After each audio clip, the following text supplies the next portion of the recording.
Oração para negar o mal. Neste momento, compreendi que minha imagem verdadeira é filha de Deus. Compreendi também que imagem verdadeira deste mundo é o reino de Deus. Se enxergo algum aspecto imperfeito, isso não passa de miragem. A imperfeição não existe. O mal não existe originariamente. É verdade que o pensamento é força motriz e que aparece o bem quando se pensa no bem, e surge o mal quando nele se pensa. Isto é lei da mente. Porém, mesmo que surjam coisas más por se pensar nelas, elas não são existências verdadeiras. Elas se manifestam segundo a lei mental da manifestação da miragem. Coisas e fatos maus não são existências verdadeiras. São inexistentes e apenas parecem existir. Muito obrigado. Meus cumprimentos, queridos educadores, queridas educadoras que estão participando deste momento conosco. Eu aceitei com profunda gratidão este tema, Educação da Vida e Cultura de Paz, que é um tema maravilhoso e aprofunda a nossa fé, a nossa convicção de que é possível, sim, construirmos um mundo de paz e de harmonia para toda a humanidade. Meu nome é Maria Isabel de Faria Sundin do Lago, sou preletora em grau sênior, eu sou vice-presidente da Associação Regional dos Educadores da Regional Paraná-Curitiba e também sou coordenadora regional dos módulos de estudos da Seitianoye do Brasil. Então, neste momento, vamos dar início à nossa reflexão deste dia de hoje e, falando em cultura de paz, vamos iniciar mencionando o significado da cultura de paz, né? De que se trata, de onde surgiu esse termo. Então, a cultura de paz, na verdade, é um movimento. Ele iniciou-se com a fundação da Unesco, que é a Organização das Nações Unidas para a Educação, a Ciência e a Cultura. Ele se inicia em 1945, logo após o término da Segunda Grande Guerra Mundial. E desde então, o movimento Cultura de Paz tem proporcionado eventos, fóruns de discussão e implantado alternativas e atividades concretas no sentido de promover mesmo a paz e a harmonia em várias cidades do mundo inteiro, né? E em diversos campos do conhecimento humano. Assim, a cultura de paz tem se empenhado no sentido de prevenir as situações que ameacem a paz e a segurança. A cultura de paz está calcada em 8 pilares, sendo que o primeiro pilar é educação para uma cultura de paz. Esse é o primeiro pilar da cultura de paz, educação para uma cultura de paz. Os outros pilares são os seguintes: o segundo, a tolerância e solidariedade. Terceiro, participação democrática. Quarto, livre fluxo de informações. Quinto, desarmamento. Sexto, direitos humanos. Sétimo, desenvolvimento sustentável. E o oitavo, igualdade de gêneros. Eu tive a oportunidade, em 2014, quando fiz uma experiência docente no curso de Arquitetura e Urbanismo da PUC, Paraná, Campus Curitiba, na oportunidade de estarmos num seminário de sincronicidade.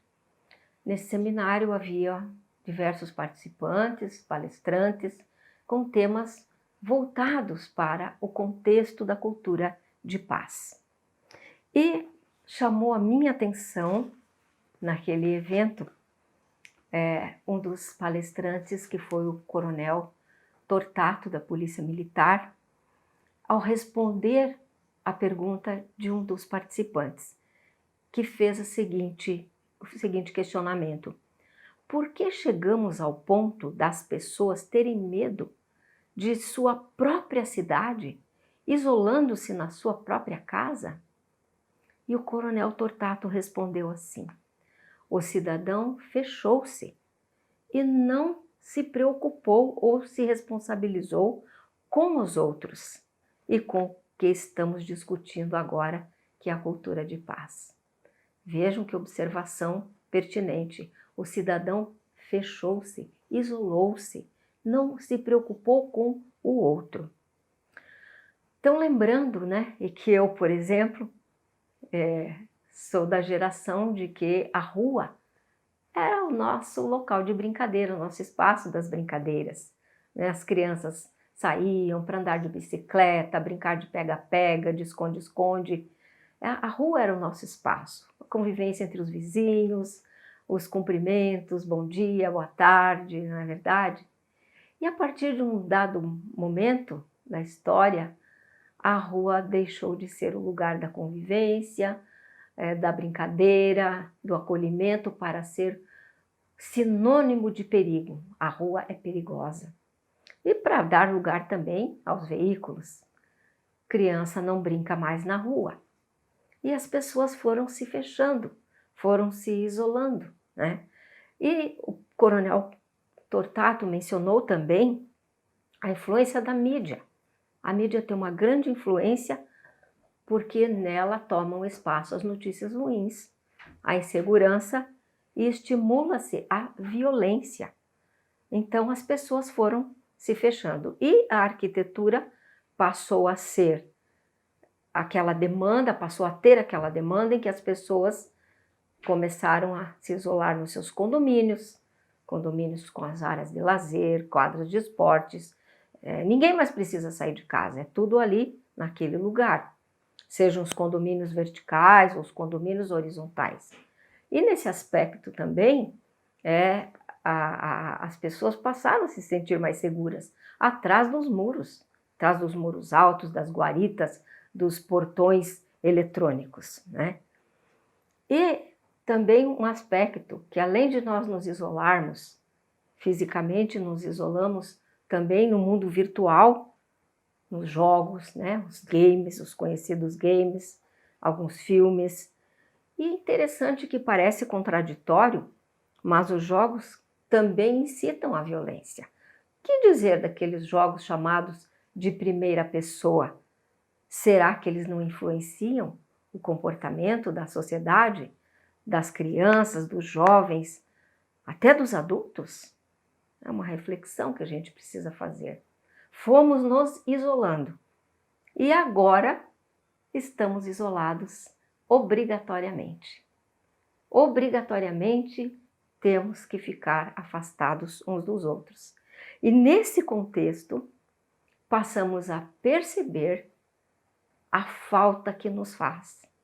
O abraço, o bate-papo com os amigos, a brincadeira das crianças juntas, enfim, todo aquele convívio harmonioso, as festas, reunindo todos os membros da família. É verdade que estamos em família, mas no núcleo menor. As outras pessoas passaram a ficar mais distantes e nós passamos a sentir falta disso. Essa reflexão estamos fazendo agora. Por que que nós começamos a perceber isso? Porque é inerente ao ser humano. O homem é um ser social, não foi feito para viver só. Vamos pegar um trecho agora do livro, o volume 30 da coleção A Verdade da Vida, na página 100. Mestre Masaharu Taniguchi justamente coloca essa questão do ser humano para nós. Volume 30 da coleção A Verdade da Vida, Educação de Crianças, uma das partes deste livro. Mestre diz assim: o homem, sendo um ser social, vive em comunidade. A família também é uma comunidade, pois é formada de várias pessoas. E ele cita aqui a palavra ser humano, que em japonês é ninguém. E em kanji se escreve com 2 símbolos, né? E os 2 símbolos, um significa pessoa ou pessoas, e o outro símbolo significa no meio de. Portanto, ser humano significa no meio de pessoas. Além disso, um dos candis é um ideograma que representa duas pessoas, apoiando-se mutuamente e, portanto, expressa a unidade entre eu e os outros, ou seja, a solidariedade. O ser humano não pode viver só. As pessoas dependem umas das outras. No canto em louvor à natureza, professor Masanobu Taniguchi escreveu a oração para visualizar a grande harmonia entre a natureza e os seres humanos. E ela começa assim: na imagem verdadeira do mundo criado por Deus, a natureza e os seres humanos estão sempre em harmonia como um só ser. A natureza mantém e sustenta os seres humanos, fornece a eles meios de se expressarem e lhes dá alegria. Os seres humanos são gratos por isso, amam a natureza, fornecem a ela nutrientes, tornando-a abundante. E na sequência dessa oração, diz assim: não há como somente os seres humanos viverem e prosperarem eterna e abundantemente enquanto conduzirem muitas vidas à extinção e destruírem o sistema de mútua sustentação e doação existente na natureza. A composição do mundo da grande harmonia é feita de tal maneira que todas as espécies de seres vivos prosperam apenas quando auxiliam, suplementam, complementam e doam-se reciprocamente. Então nós vivemos num sistema de mútua sustentação e doação. Entre nós, seres humanos, uns vivificando os demais e também com os demais seres vivos. É muito importante que a gente apreenda este conceito de ser humano. E à luz do conceito ou do movimento Cultura de Paz, viemos buscando, né, os profissionais de arquitetura, planejamento urbano, urbanismo, viemos buscando soluções no sentido de devolver a cidade aos cidadãos, eliminar a insegurança, a violência, trazer novamente a paz para as cidades. E nesse aspecto, eu gostaria de apresentar para os senhores, para as senhoras, exemplos significativos de duas cidades, para que a gente possa observar como, a nível do movimento Cultura de Paz, nós podemos sim apresentar soluções que tragam novamente a paz, devolvam a cidade aos cidadãos e também a própria natureza, porque nas cidades ficamos afastados da natureza. Um dos exemplos que quero apresentar é o da cidade de Medellín, na Colômbia. Medellín é uma cidade com 2,5 milhões de habitantes e foi considerada uma das maiores e mais perigosas cidades do mundo em termos do seu tamanho, porque ela foi dominada pelo tráfico de drogas, pelos grandes líderes do tráfico de drogas, um dos líderes conhecidos, Pablo Escobar. Então conhecemos a cidade de Medellín dos noticiários. E a cidade de Medellín também é uma cidade que geograficamente está entre montanhas. Então, por si só, ela já tinha uma dificuldade na locomoção dos seus habitantes. E com a dominação do tráfico, extremamente difícil locomover-se, conectar-se dentro dessa cidade. Pois um projeto ousado, inovador, fez com que Medellín passasse a ser novamente a cidade para os seus cidadãos. Um projeto de acessibilidade, utilizando teleféricos para ligar as montanhas, os bairros que ficavam nas montanhas. Esses teleféricos associados a metrôs trouxeram novamente a população a se conectar, a circular pela cidade. E parece incrível, mas ele devolveu a dignidade aos moradores das regiões mais pobres da cidade. É a chamada engenharia da inclusão. Associado a esse projeto de acessibilidade que começou a permitir os habitantes novamente circular, foram colocadas em pontos estratégicos da mesma as chamadas bibliotecas parque, lugares de educação, cultura, de convivência, né, de lazer, esportes, enfim, complexos que trouxeram também a convivência com a natureza, bibliotecas parque, e os cidadãos puderam novamente ter acesso à educação e à cultura. Esses projetos inovadores diz que diminuíram a desigualdade e a violência, fortalecendo as comunidades e culturas locais, com soluções no planejamento urbano da cidade. Vejamos um outro exemplo interessante. Seul, a capital da Coreia do Sul. Seul possuía um rio, né, que atravessava a cidade. A cidade foi se expandindo ao longo do mesmo.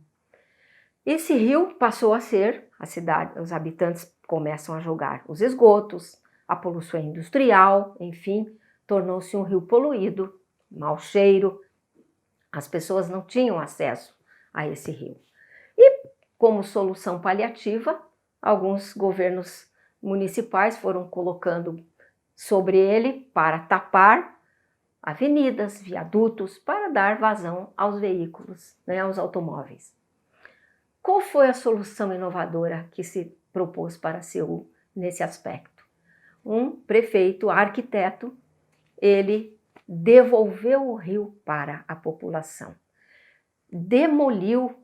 Mandou demolir os viadutos, as avenidas que passaram sobre o rio, trazendo de volta o rio para a população, com sistemas de tratamento para que a água ficasse limpa, implantação de vegetação, e a biodiversidade foi voltando à região.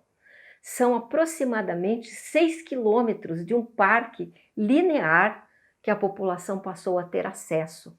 Então, a natureza veio novamente para conectar-se com a população e, ao mesmo tempo, esse espaço urbano foi devolvido aos cidadãos. Então, Medellín e Seul são dois momentos, né, da história da intervenção inovadora nas cidades que devolveram as cidades, foram devolvendo as cidades para os seus cidadãos, devolvendo a conexão entre a população. E fomos acompanhando também ao longo da história a implantação das vias exclusivas para pedestres, que nós conhecemos alguns exemplos também, como Curitiba, que tem a Rua de Pedestres, outras foram sendo implantadas, as Ramblas, né, de Buenos Aires e assim por diante.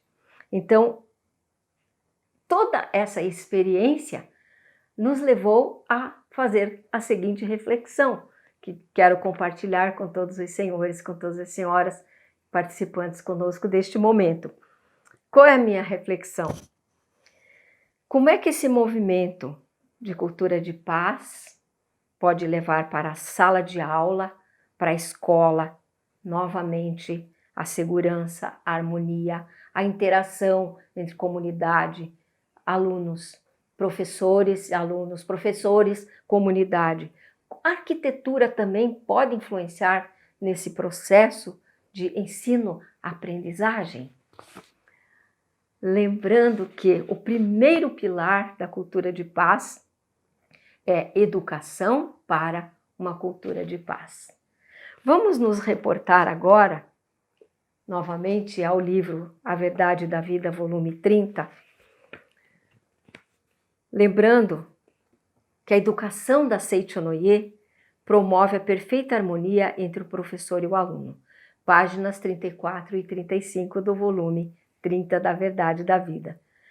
A aplicação do ensinamento, diz o mestre Masaharu Taniguchi, reconcilia-te com todas as coisas do céu e da terra.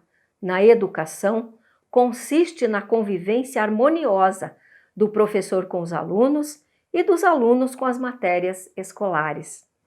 A Seiichi Onoye, alicerçada na revelação divina, reconcilia-te com todas as coisas do céu e da terra, tem como objetivo básico promover a convivência harmoniosa de todas as pessoas, todos os seres e todas as coisas. Assim também no relacionamento com outras religiões. A Seichonoye nunca toma atitude discriminatória, procurando sempre harmonizar-se com todas as seitas religiosas, sejam cristãs, budistas, shintoístas ou de qualquer outra corrente. Harmonizar-se com tudo e todos, eis a essência da doutrina da Seichonoye. É o que a educação da vida está preconizando para nós, nesse contexto também em que estamos relacionando com a cultura de paz. Também no canto Em Louvor à Natureza, novamente, nas páginas 32 e 33, o professor Masanobu Taniguchi escreveu: não se esqueça de que Deus criou os seres humanos à sua própria imagem.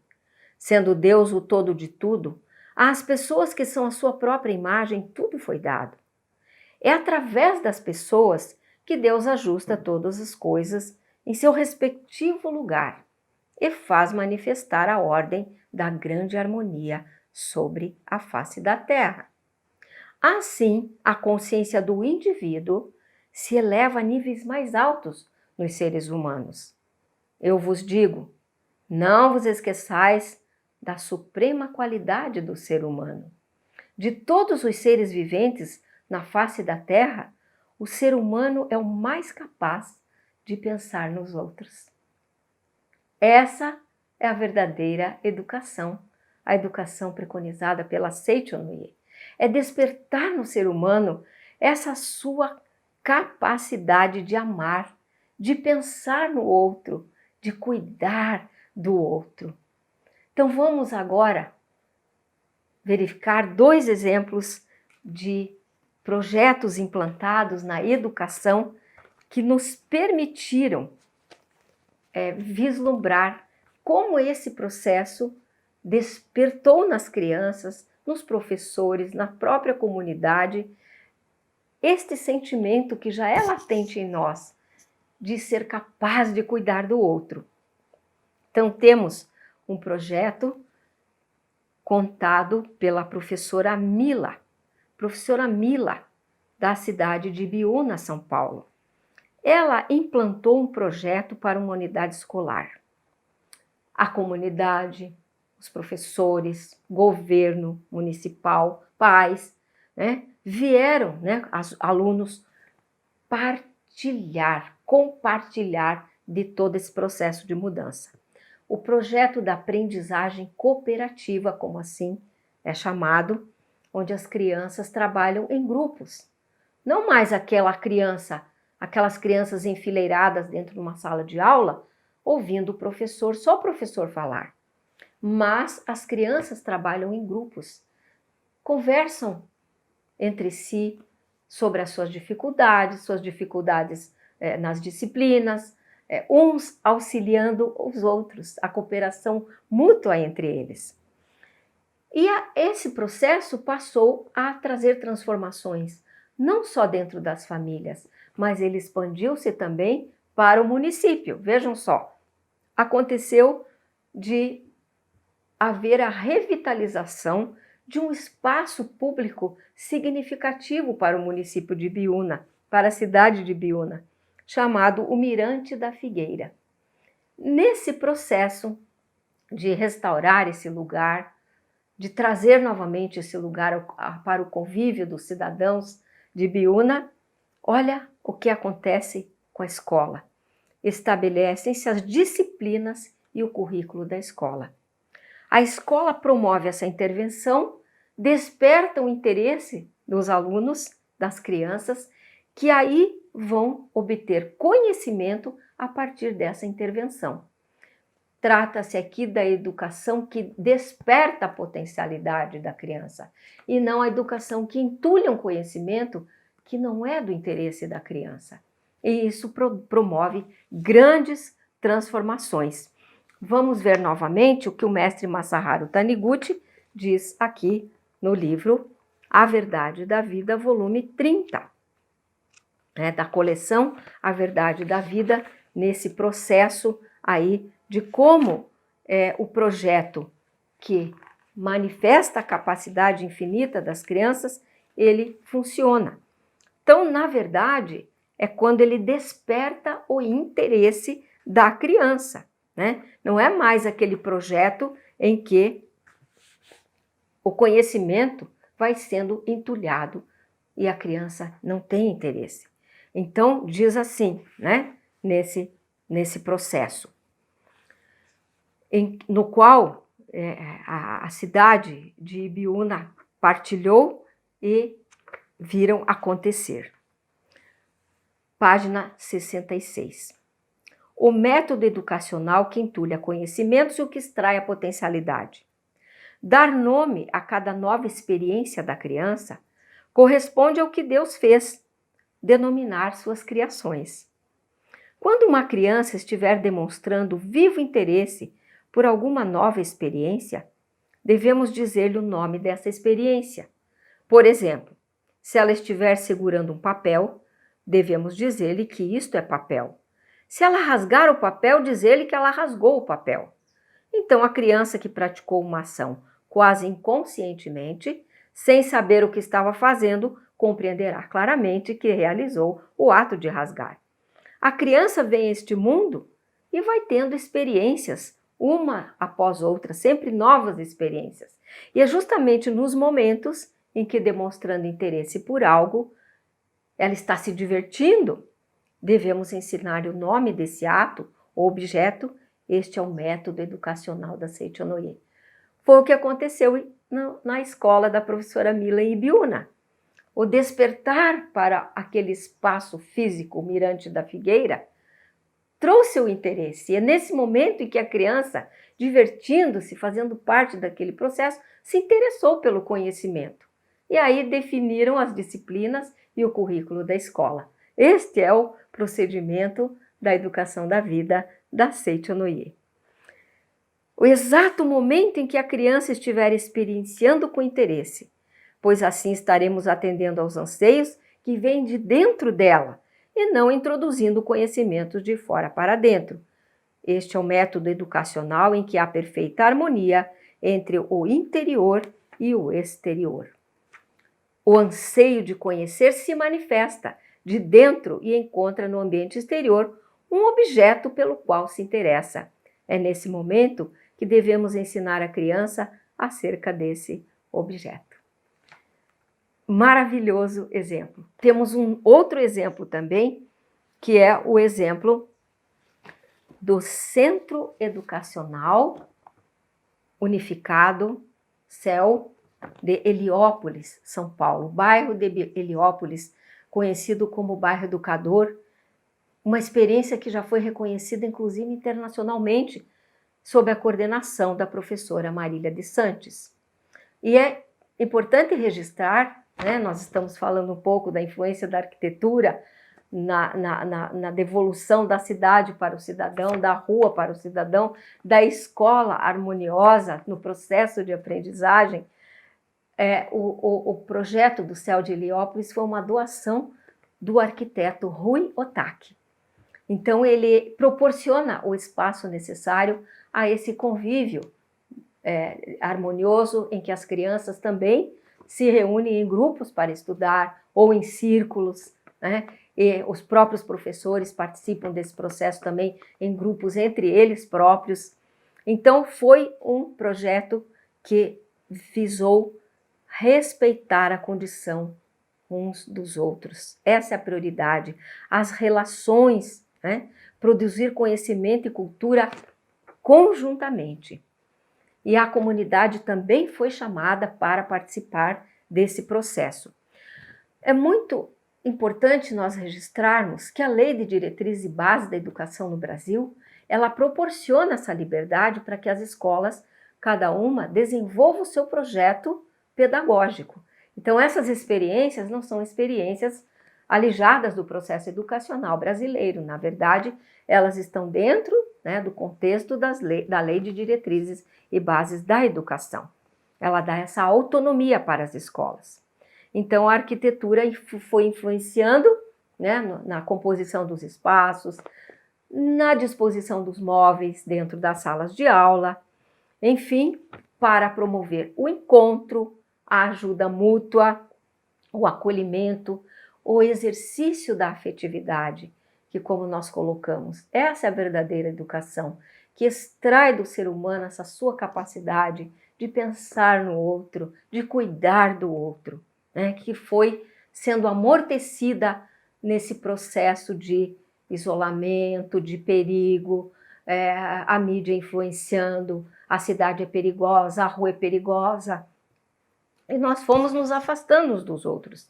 E agora estamos num processo de isolamento físico, mas estamos refletindo sobre isso. E no momento em que nós pudermos retomar a nossa convivência, nós já temos esse valor arraigado dentro de nós. Nos reconectarmos como seres humanos nesse sistema de ajuda mútua e cooperação.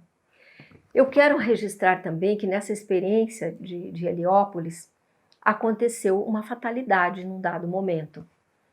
Foi assassinada uma aluna da escola.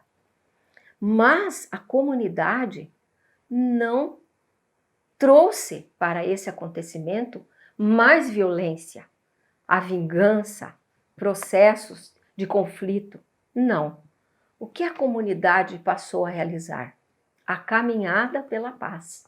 Anualmente é planejada essa caminhada e ela é realizada com a participação da comunidade para evocar a paz e a segurança de todos. Então vejam que no contexto da cultura de paz, né, como um dos pilares, né, que é o desarmamento, está se colocando isso dentro das cidades e dentro das escolas.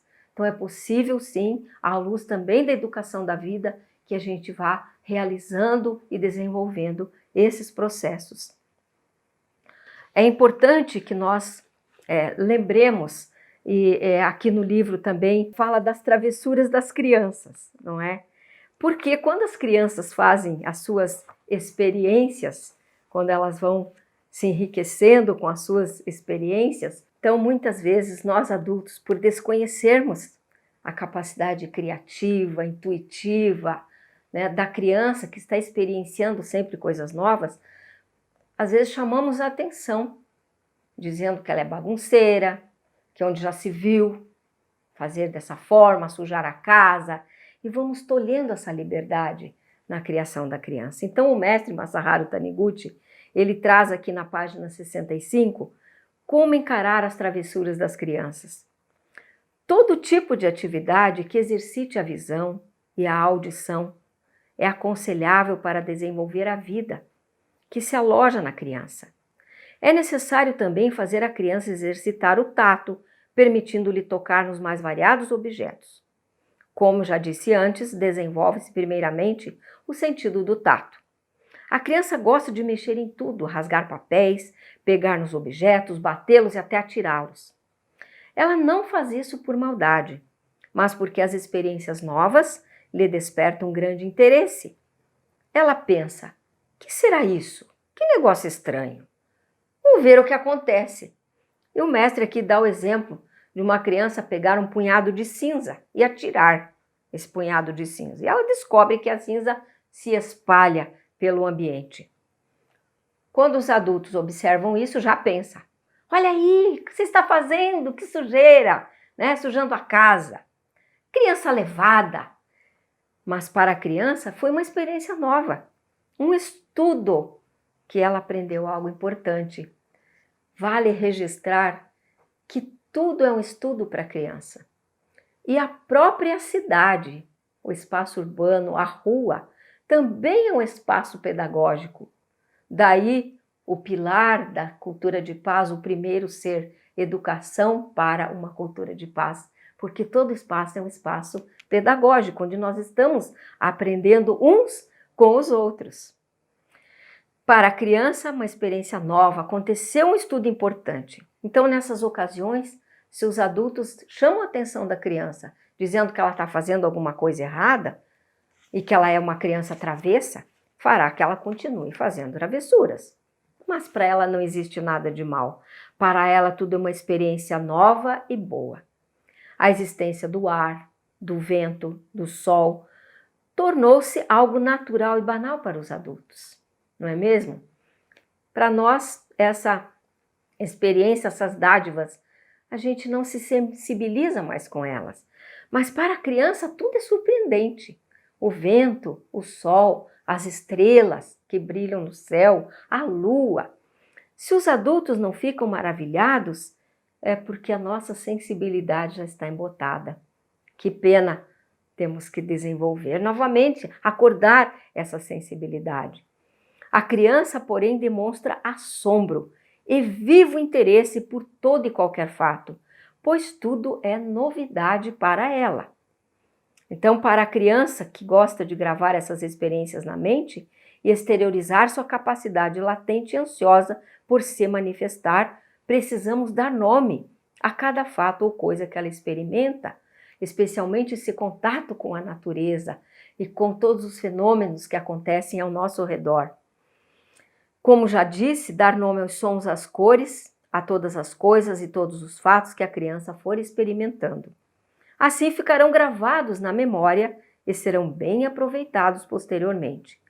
No Gênesis consta que Deus foi dando nome a todos os seres e coisas que ia criando. Isso é o uso do poder da palavra. Os seres e as coisas passam a ter existência ao receberem nome.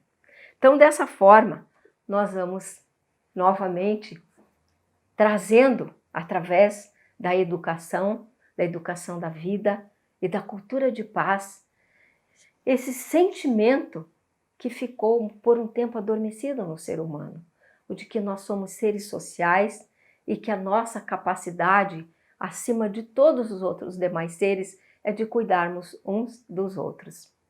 Agora, nós vamos realizar uma prática. É a prática da meditação Shinsokan para praticar as 4 mentes imensuráveis. Esta prática justamente evoca para nós esses sentimentos que nós temos de querer proporcionar ao outro a felicidade e eliminar do outro o sentimento. Nós não gostamos de ver o outro ser humano sofrer. Queremos sempre resolver o problema, a sua angústia, dar uma solução. Isso é inerente a cada um de nós. E aí proporcionarmos essa alegria, essa felicidade. Então, essa meditação Shinsokan proporciona isso para nós. Eu vou utilizar, ela está aqui inserida na revista, uma edição especial da Seicho Noye, Fonte de Luz, de novembro de 2018. Então, essa meditação está na página 63. E nós vamos, então, praticá-la, né, no sentido de fazermos emanar de cada um de nós esses sentimentos. Antes, porém, gostaria de lembrar, nós mencionamos aqui o volume 30 da coleção A Verdade da Vida, da primeira parte, Educação de Crianças. Também mencionamos o canto em louvor à natureza, que traz a oração para visualizar a grande harmonia entre Deus, natureza e os seres humanos. São publicações que também você encontra na livraria sni.org.br, a livraria virtual da Seicho Noye, livrariasni.org.br. Então, nós vamos agora realizar a prática. Quem está pela primeira vez num evento da Seicho Noye, que ainda não sabe, não conhece as posturas para meditação Shinsokan, vou fazer uma breve explicação neste momento da postura para então realizarmos a prática. Nós nos sentamos na ponta da cadeira. Então, cada um que agora está aí acomodado nos seus sofás, né, procure sentar-se na ponta de uma cadeira ou também na ponta do sofá. E nós vamos unir os calcanhares e trazê-los para baixo da cadeira, com os calcanhares unidos e na ponta dos pés. Nossa coluna deve permanecer ereta e nós vamos fechar os olhos para não observarmos o mundo físico e nos voltarmos para dentro de nós. Quando fecharmos os olhos, deixarmos que eles fiquem levemente voltados para cima, para não formarmos rugas aqui no centro da testa. Então, olhos fechados, mas imaginando que eles estão olhando para cima. Vamos unir as mãos, essa é a postura da meditação, com os polegares na altura do nariz, e os braços ficam bem relaxados, como se estivéssemos formando um triângulo equilátero. Essa é a postura para praticarmos a meditação. É importante registrarmos que essa postura é a postura que se identifica com a verdade. É a postura na qual tudo se coloca no seu devido lugar. O que está acima deve ficar acima, o que está abaixo deve ficar abaixo, o que está do lado direito vai ficar do lado direito, o que está do lado esquerdo fica ao lado esquerdo, o que está à frente fica à frente e o que está atrás fica atrás. Parece óbvio, mas é uma verdade cósmica, né? Tudo se coloca no devido lugar.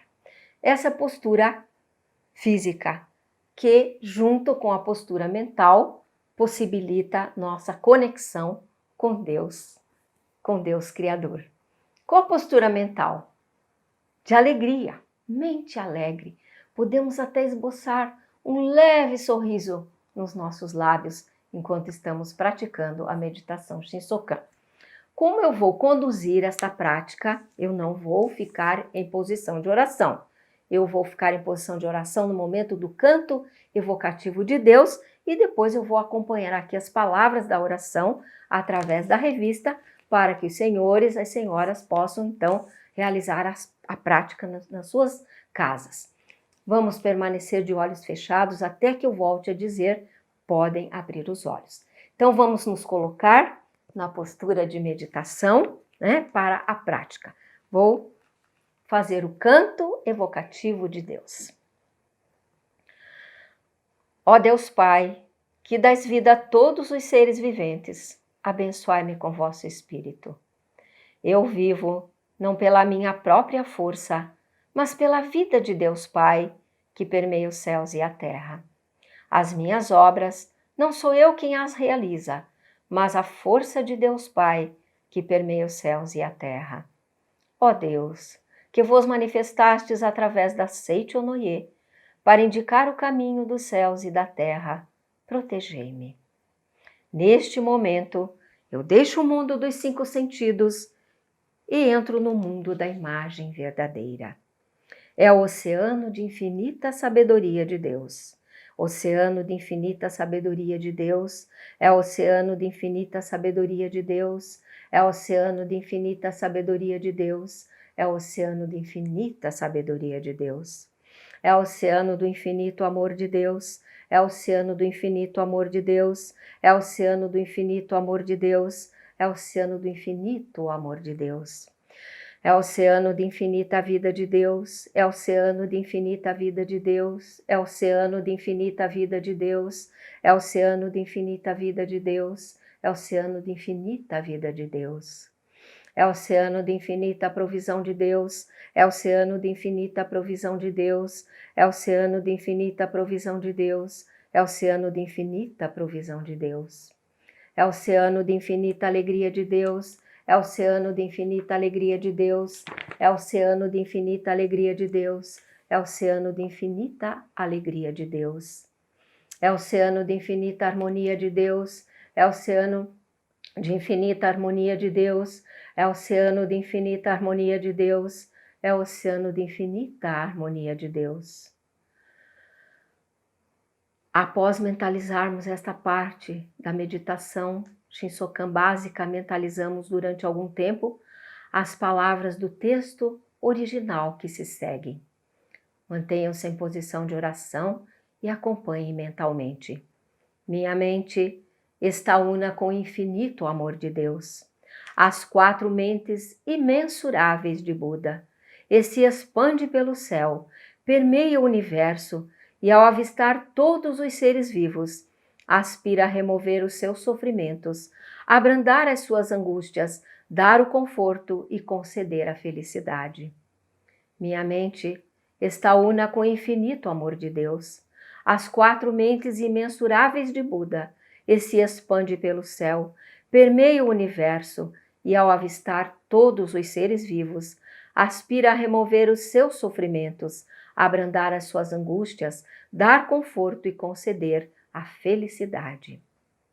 Minha mente está una com o infinito amor de Deus, as 4 mentes imensuráveis de Buda, e se expande pelo céu, permeia o universo e, ao avistar todos os seres vivos, aspira a remover os seus sofrimentos, abrandar as suas angústias, dar conforto e conceder a felicidade.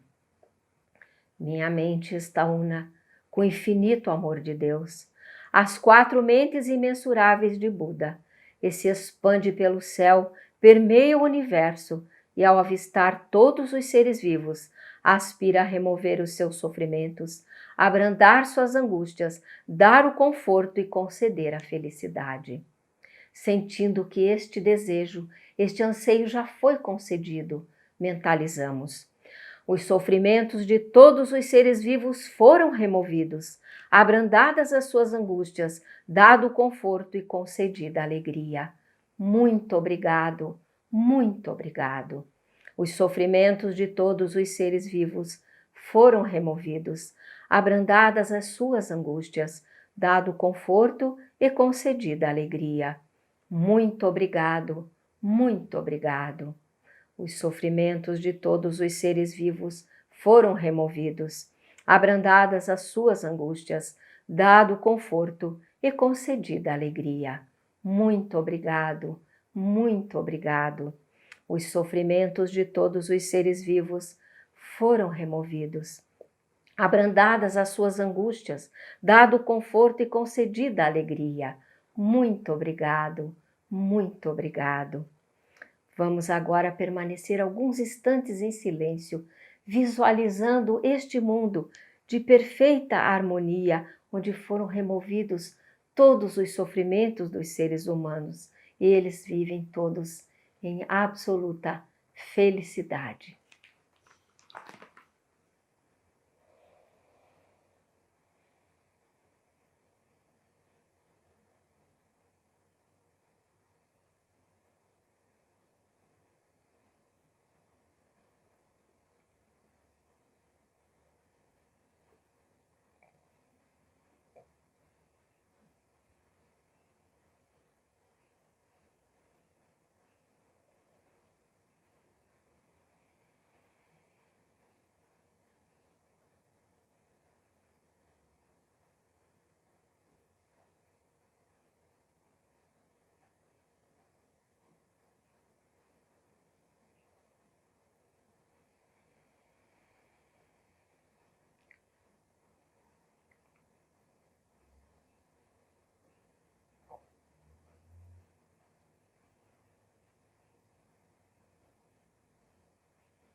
Muito obrigado, muito obrigado.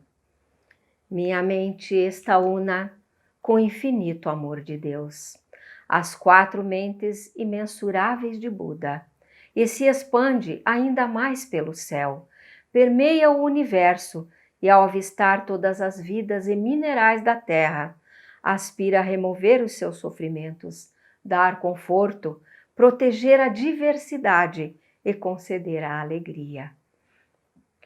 Minha mente está una com o infinito amor de Deus, as 4 mentes imensuráveis de Buda, e se expande ainda mais pelo céu, permeia o universo e, ao avistar todas as vidas e minerais da terra, aspira a remover os seus sofrimentos, dar conforto, proteger a diversidade e conceder a alegria.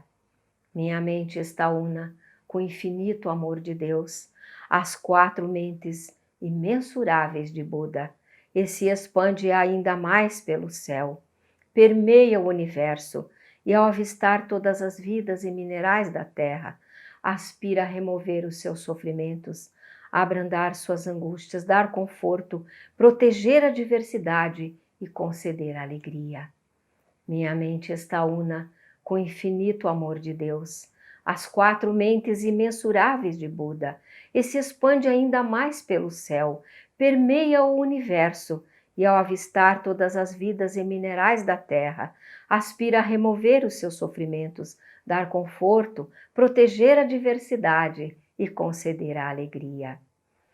Minha mente está una com o infinito amor de Deus, as 4 mentes imensuráveis de Buda, e se expande ainda mais pelo céu, permeia o universo, e ao avistar todas as vidas e minerais da terra, aspira a remover os seus sofrimentos, dar conforto, proteger a diversidade e conceder a alegria.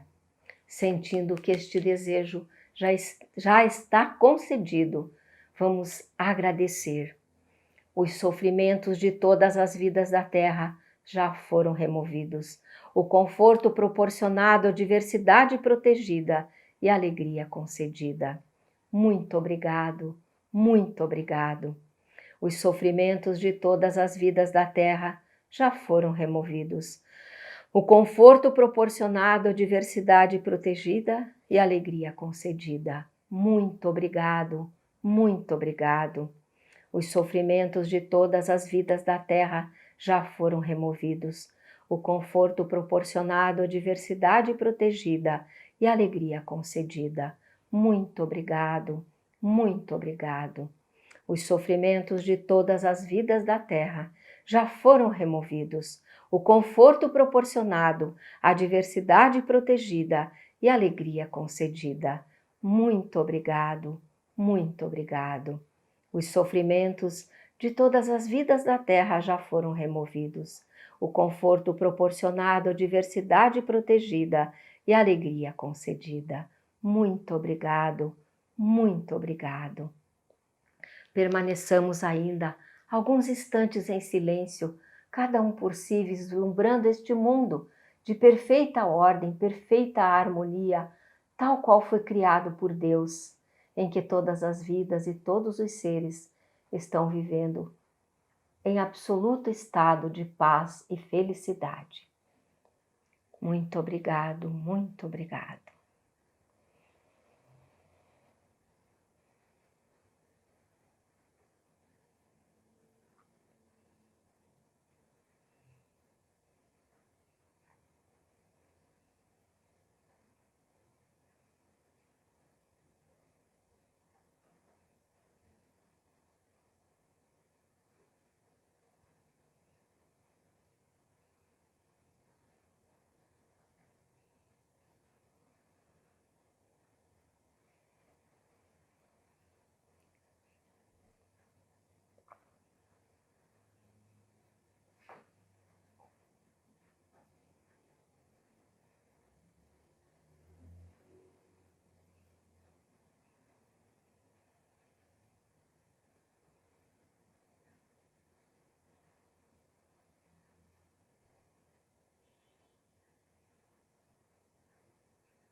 Muito obrigado, muito obrigado. Oração pela manifestação da imagem verdadeira do Brasil. Neste momento, fluem do mundo da imagem verdadeira a infinita sabedoria e o infinito amor de Deus. Através dessa infinita força, o Brasil se torna tão perfeito como já o é no mundo da imagem verdadeira. Deus, muito obrigado. Neste momento, fluem do mundo da imagem verdadeira a infinita sabedoria e o infinito amor de Deus. Através dessa infinita força, o Brasil se torna tão perfeito como já o é no mundo da imagem verdadeira. Deus, muito obrigado. Oração pela paz mundial. O infinito amor de Deus flui para o meu interior e em mim resplandece a luz espiritual de amor. Esta luz se intensifica, cobre toda a face da terra e preenche o coração de todas as pessoas com espírito de amor, paz, ordem e convergência para o centro. O infinito amor de Deus flui para o meu interior e em mim resplandece a luz espiritual de amor. Esta luz se intensifica, cobre toda a face da terra e preenche o coração de todas as pessoas com espírito de amor, paz, ordem e convergência para o centro. Canto da grande harmonia. A harmoniosa vida de Deus ilumina o universo e no mundo reina a paz. A harmoniosa vida de Deus ilumina o universo e no mundo reina a paz. Fim da meditação Shinsokan para praticar as 4 mentes imensuráveis. Podem abrir os olhos, desfazer a posição de oração. Muito obrigado, muito obrigado. Assim, nós encerramos com esta prática maravilhosa que desperta em nós o sentimento de amor, louvor e reverência ao nosso próximo, fazendo manifestar a perfeição, a imagem verdadeira de todos os seres, de todas as vidas, inclusive minerais da Terra. Muito obrigado por estarem conosco até este momento, muito obrigado. Agradecemos pela oportunidade de estarmos aqui, a convite do nosso superintendente dos educadores, preletor Luiz Gomes, para desenvolver esta reflexão tão importante para todos nós, da área da educação e também de outros conhecimentos, de outros campos da ciência, como a arquitetura e o urbanismo, como nós conversamos hoje sobre alguns exemplos significativos para devolver a paz, a segurança e a felicidade a todos os povos da humanidade. Muito obrigado, muito obrigado. Felicidades a todos e a todas. Muito obrigado. A todos, muito obrigado.